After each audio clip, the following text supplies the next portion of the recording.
and welcome to MSTV. I am your host, Joe Pietaro, publisher of Muscle Sport Magazine. And on this episode this week, more of the Philly Fit Expo. Thanks again to our pals over at oldschooliron.com for being the title sponsor of our coverage from the city of brotherly love. We visit Like a Pro Supplements booth and IFBB Pro bodybuilder Jeff Long.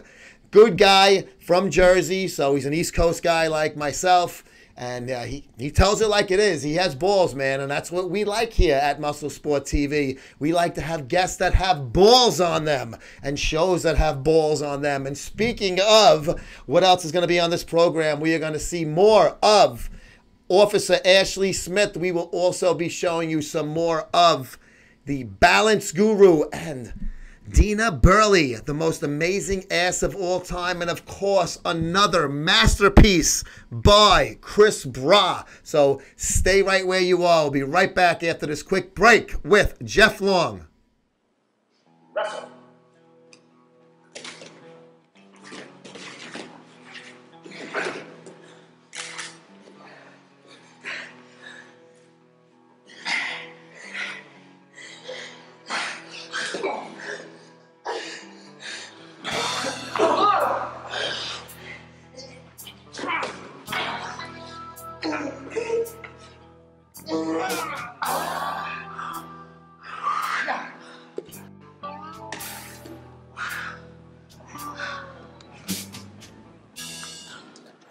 Philly Fit Expo Old School Line presents Muscle Sport Media's coverage of this big event, 2 days here. First, in the East Coast. Now, you're a Jersey guy, I'm a New York guy. This is IFBB Pro bodybuilder Jeff Long.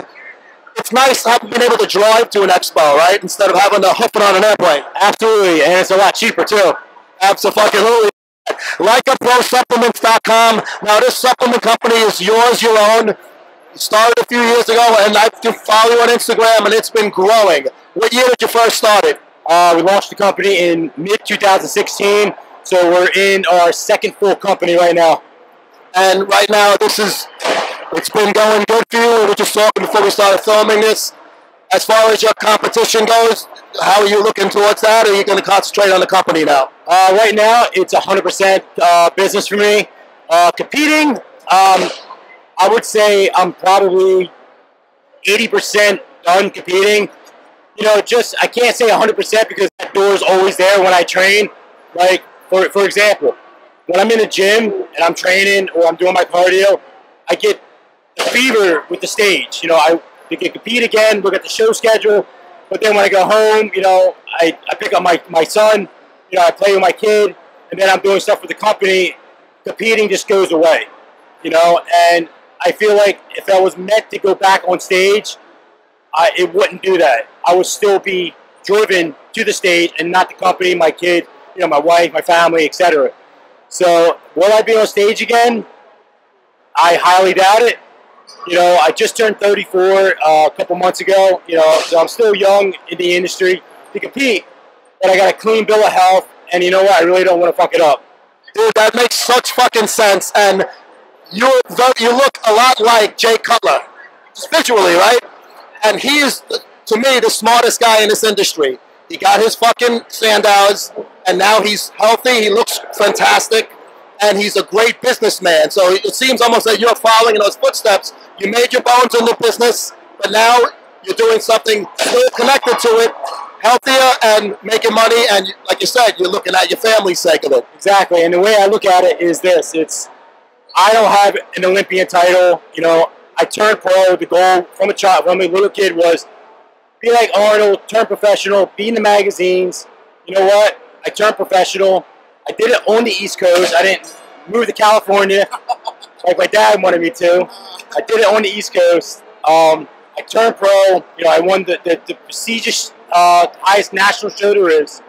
I competed 7 years as a pro, but now this company is my Olympia. This is my Olympia for me, you know, and it's a much healthier way to go. You got the right frame of mind with that. You got your pro card, you competed on some big stages, you did very well in contests, but to me, this is the way to go as far as, like you said, you're looking forward down the ride.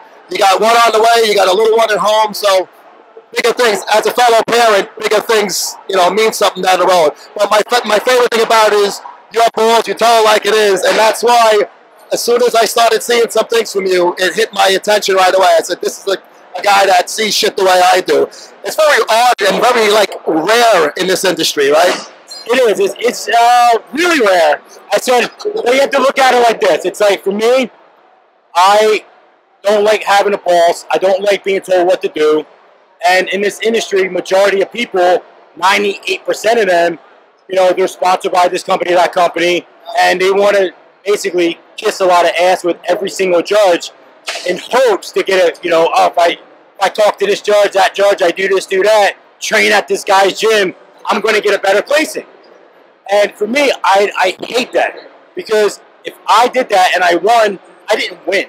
You're getting a gift.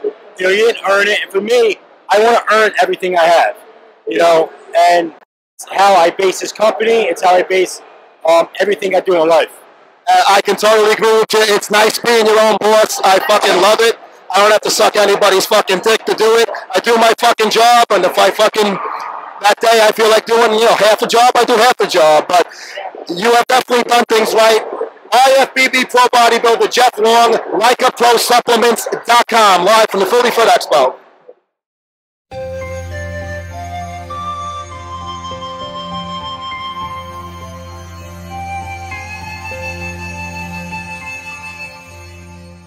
MSN, follow them, MSN, follow them.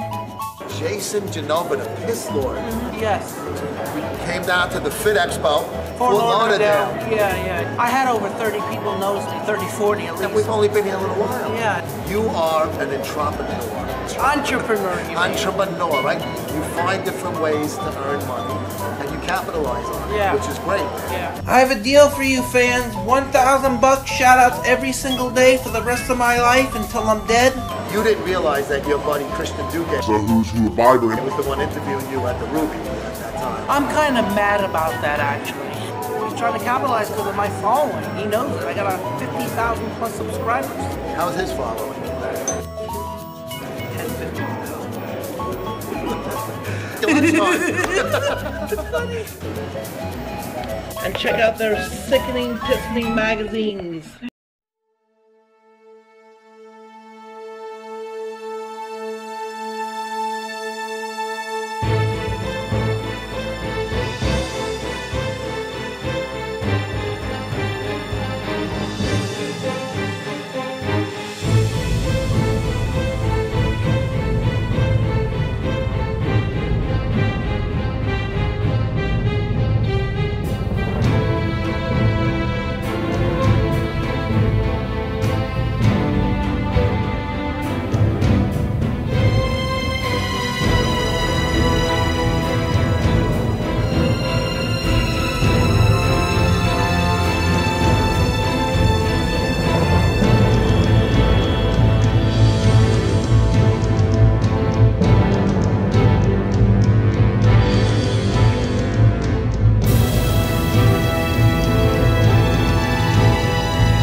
to check in with y'all and let you know that I am entering my second prep.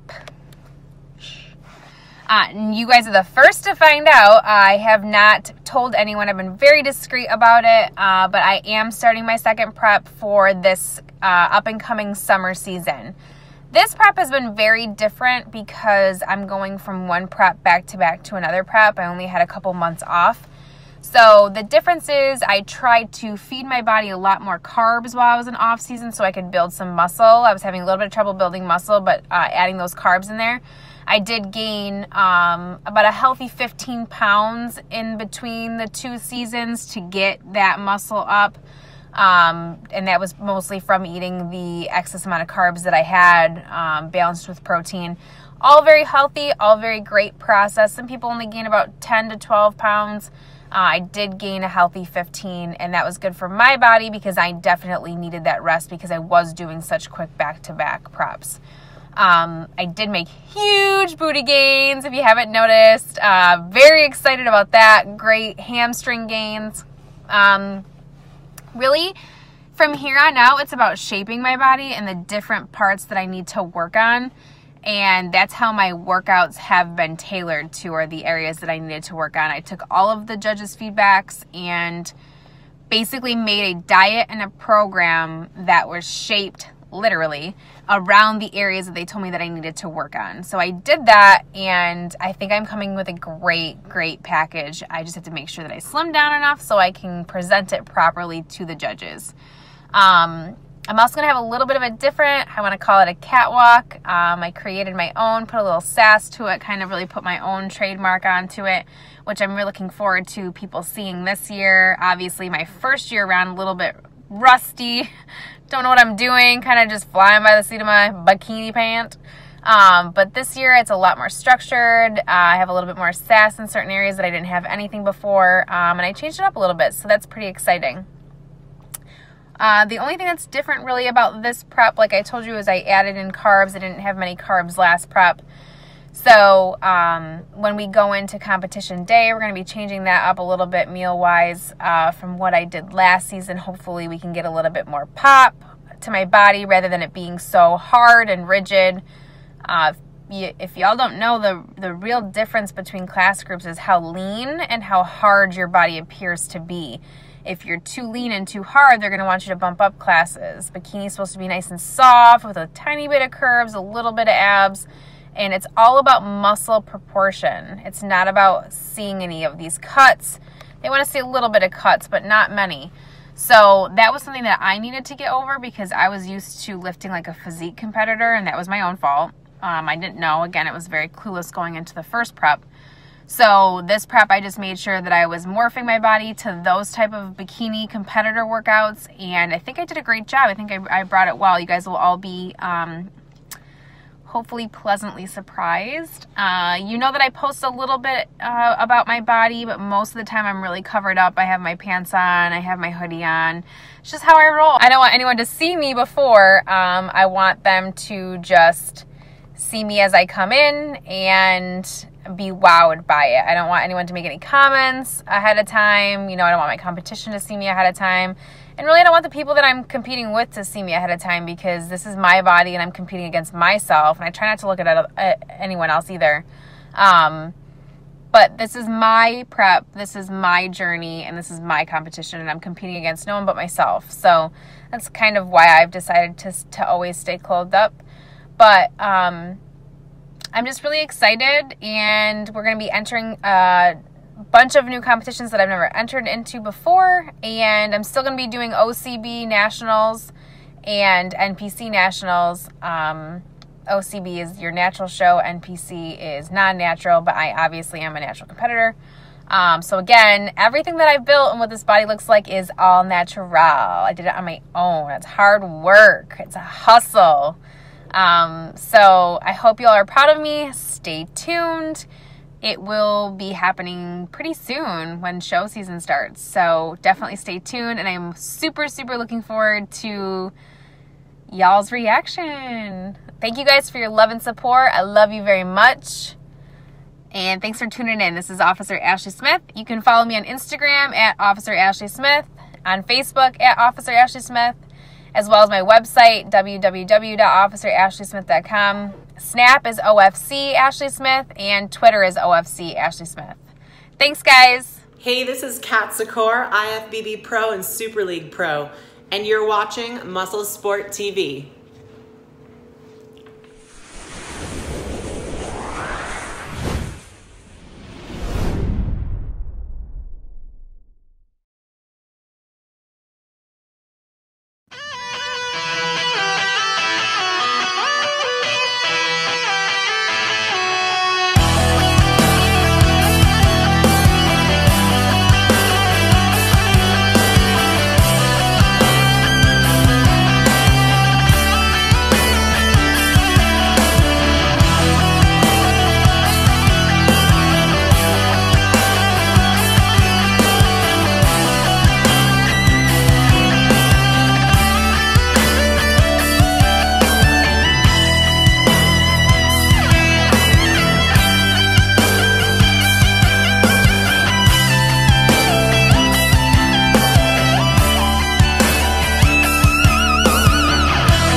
the nose doesn't know if he's going to watch football anymore. I mean the NFL, of course. I'm going to watch college, CFL, XFL, the Alliance.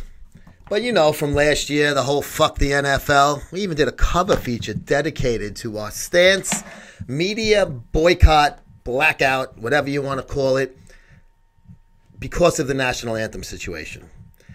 I even pulled the plug on probably the show that I enjoy doing the most, non-live shows. The live shows are the best to me because I get to interact with the family. But the pre-recorded shows, Dave Goys and I were doing NFL Coast to Coast. But then once week 2 finished and then all the national anthem kneelers took fucking center stage, I pulled the plug on everything that is NFL except to shit on it. Well, yesterday they came out with a ruling that 31 owners, one abstained, the fucking Niners guy, believe it or not, who his guys are the ones that caused all of this shit, Kaepernick and Eric Reed, unanimously voted that the players had to stand respectfully for the national anthem or remain in the locker room. And if they didn't follow those rules, there was going to be league fines, and they said individual teams can also do fines if they wish. Well, of course, all the players were in an uproar, and the NFL Players Association, you didn't consult with us over this. Too fucking bad. But what really pissed me off is Christopher Johnson, who's running the Jets now since his brother Woody is the UK ambassador for the Trump administration. He had said in quotes yesterday, and local New York papers were printing it, that if players take a knee on a sideline and get fined by the NFL, that he, meaning the team, would pay that fine. The player would not have to take a dime out of his pocket. So I haven't heard any other owners, parrot that yet. But what's going to be the result over here? I hope no Black Panther fists are raised, because that's not respectfully standing for the national anthem. Too fucking bad if you don't like that. It's the truth. A terrorist organization that executed police officers in New York, that is not respectfully standing. And that's what they're emulating with that fist. And don't try to fucking tell me otherwise. So if they do stand for the national anthem and 3 guys per team, let's say on the average, decide to wait in the locker room, does that mean guys like myself that boycotted the league, are we back? I don't know yet. I guess I want to do a wait and see kind of thing. I got to give Goodell credit for once. He actually showed some balls here. I didn't think there was going to be fines. I thought they may come out where they don't have to come out for the anthem at all and stay in the locker room kind of thing. And, maybe put a little bit more on the teams to push it instead of a league-driven rule, which they just changed the game day manual. It's not in the rule book. People keep making the same mistake. Not sportscasters, regular, fucking bloggers. Oh, I fucking hate bloggers. So I guess I'm going to do a wait and see, because I cannot lie, I didn't miss the NFL because I stood my ground and I felt strongly about my stance against this, personal and as a media outlet, that it didn't bother me to the point where I missed the games. But if that never happened, of course I was going to continue to watch and cover the NFL like I've been doing since I started sports writing in 2005. So I'm kind of hoping that this thing does work as far as getting people that said, fuck you and I'm out, to come back. Because I may just stay out for a while longer and then check it out. And if it looks like we're back to playing football and not talking about all of this fucking, why they made their, and I've gone over it 1,000 times. Look at the old YouTube videos. I'm not going to be redundant. Why I just totally fucking discount the bullshit fucking reason that they say they took the knee in the first place and were protesting. Stop this fucking social injustice bullshit already. I'm going to stand on the sideline until I see, I don't even know if the preseason is a fucking, a litmus test for this. I may even wait till fucking week 1 full week, Thursday through Monday, and see how it goes down before I tune back in and start writing and talking and critiquing it again and praising it when there is a reason to praise it.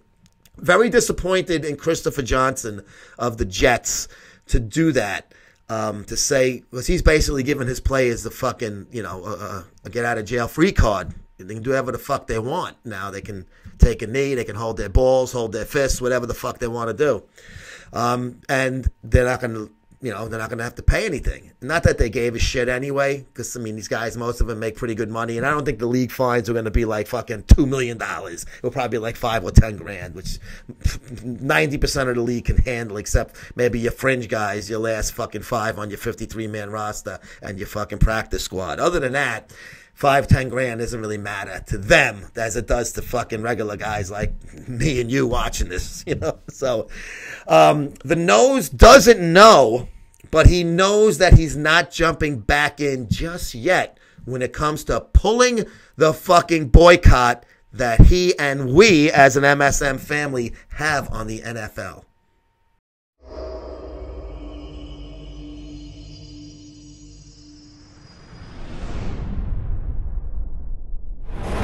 Hey guys, Steve here. I am with the one and only UK British fucking talent, Terry Hollands. How you doing, Terry? Yeah, very good, thank you. Yeah, you've got a great year this year coming up, don't you? Yeah, very busy year. A lot of competitions coming up. Big one in Dubai later in the year, which I'm really excited about. And world's strongest team as well. So yeah, it's a big year, and I'm hoping it'll be a good year as well. Great. For the American fans, because it's an American paper, all right, and an American magazine, give yourself a little bit of background about yourself, because I know Terry, all right? So I've been 9 times in the final of World's Strongest Man, and 9 times I've been top 10. I've been third twice. I've been second at Europe's Strongest Man. I've won Britain's, England's, and UK's Strongest Man. And this man's physique, holy shit, has changed. So he could go from a strongman comp straight to a bodybuilding show, per se. But for myself, hi Bill. I'll tell you a story about him later. Bill was drunk at the Alligator Bar. I remember that very well. Don't worry, we're no cookie cutter muscle sports mag. So I'm a huge fan of strongman as a sport, spectator sport. I absolutely fucking love it. Himself, Rob Frampton, very good friend of mine, very good friend of yours, Rob. As a spectator sport, we all love all sorts of sports, but for me, I absolutely love watching the strongman. I'm looking forward to seeing it this weekend. So what can we expect from you this year, Terry? I'm just going to continue on my path that I have been. Much healthier lifestyle, much better shape as well, and I'm going to continue with that, and hopefully towards the end of the year I'll get some good results in terms of strength competitions as well. Yeah, are you gonna do World's Strongest Man again? Yeah, the thing is, I've just obviously where I've dropped all the weight, I have lost some strength with that, but that'll come back. Yeah, it is coming back, and it's just going to take a little bit of time, and fingers crossed it's a good year for me. Oh, fantastic. Guys, if you're not following him, we'll put the tag on. It's Terry Hollands. I say, for me, World's Strongest Man. Have a great day. Say peace, Terry. Peace. And that's going to do it for us this week on MSTV. Thanks for Jeff Long for joining us. And, of course, our whole host of hosts that you get on our MSTV weekly programs. And, of course, thanks once again, the title sponsor of our Philly Fit Expo coverage, oldschooliron.com. Make sure you visit those guys. You can get great apparel, and also franchising is available. There's 4 locations now. They're growing, baby. Get out there. You want an old school, hardcore bodybuilding and powerlifting gym in your neck of the woods? Have Old School Iron come out there. Tell your local gym owners. Franchise these guys. And if maybe they don't do it, open your fucking own. Open that wallet, motherfucker. We'll see you guys in a week.